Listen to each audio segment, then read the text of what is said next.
mcguff.com. Sponsored by Schipul, the web marketing company, a Houston-based web marketing and web design company. Find out more about its web design services, search engine marketing services, and social media consulting at schipul.com. Hey, we're in downtown Houston at City Hall. I'm Mike McGuff of the mcguff.com blog, here talking to Mayor Annise Parker about how she used social media in her campaign and how she's using it for the city.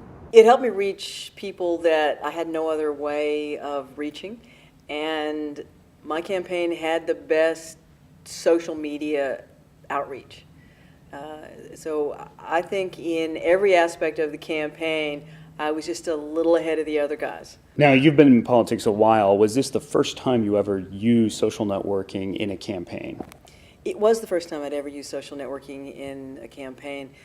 When I first started campaigning, cell phones were rare in campaigns, and the technology has just advanced light years. How did you go about reaching out to the bloggers and getting them on board?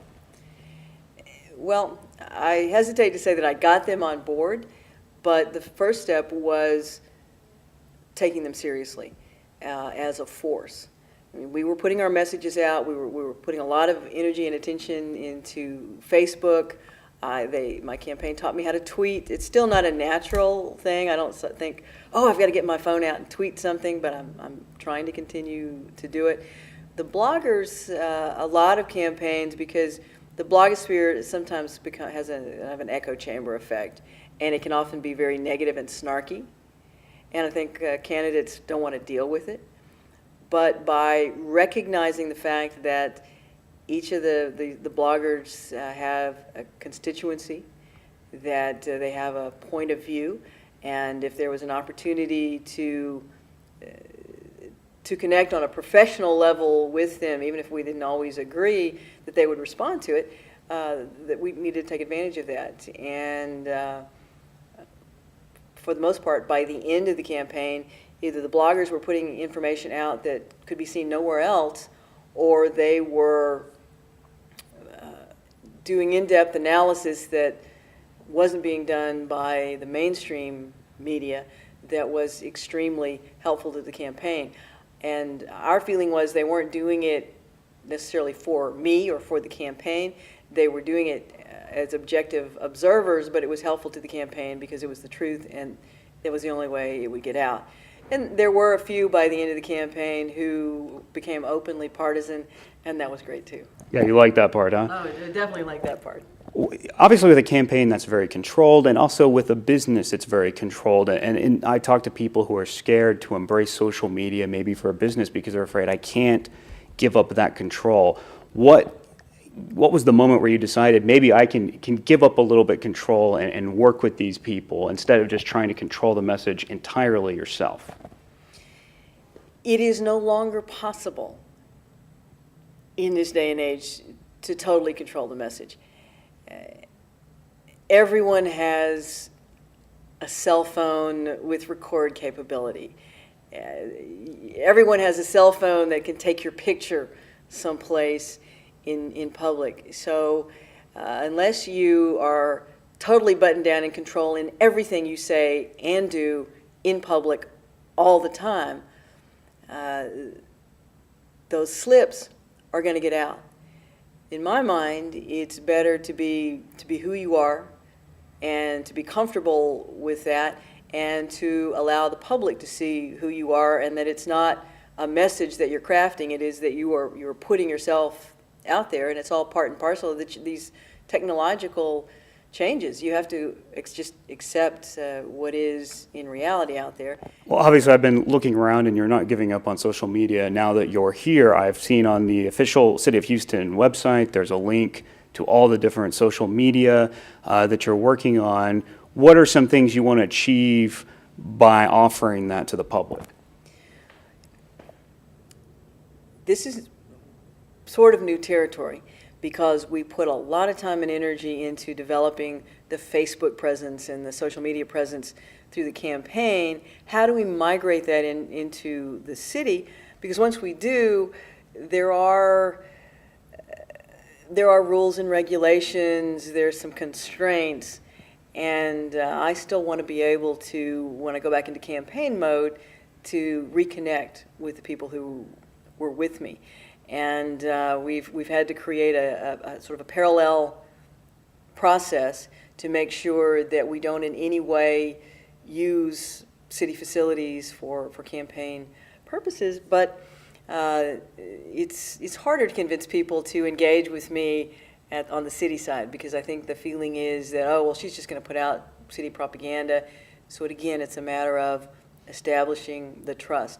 When I was a council member, I began a weekly column in a local publication.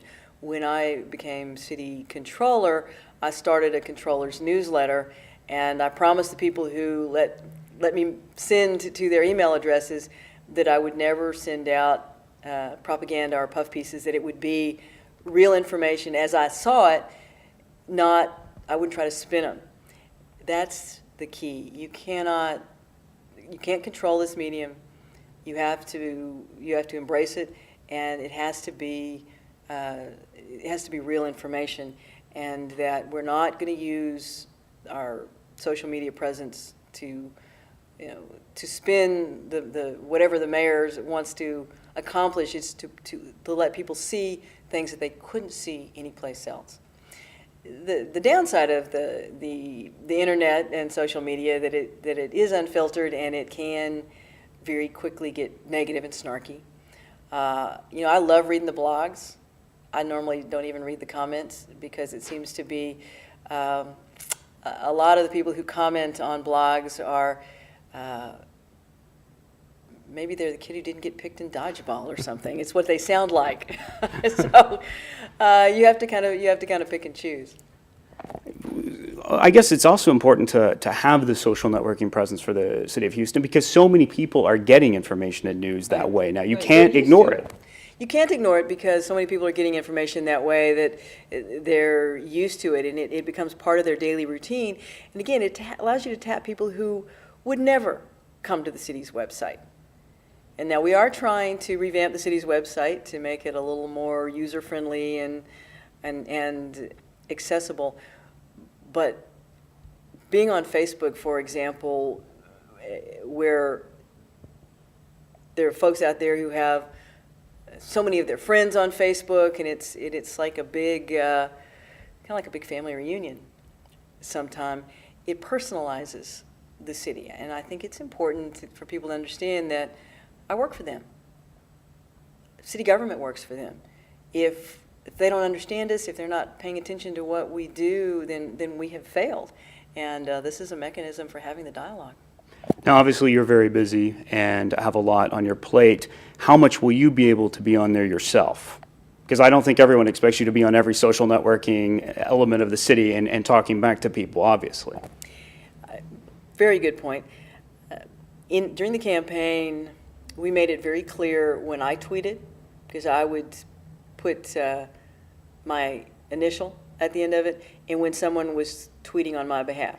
Now, I always knew what was going out, but it didn't always come directly from me. I don't go onto Facebook every day, but my social media coordinator for the city, who is actually the same person who was doing it for the campaign,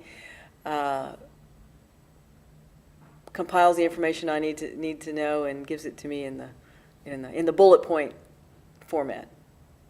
Is there anything else before we go that you want to talk about that's coming up? You said there's a new city website that you're at least looking at revising that. Any other? We have some. I think we have beta versions sort of out there or we have some samples.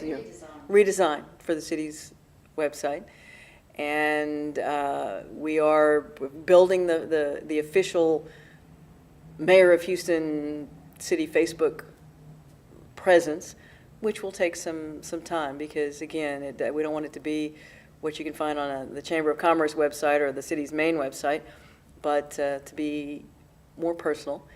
And I will use it to convey data that I think is important, but in a way that the people can see that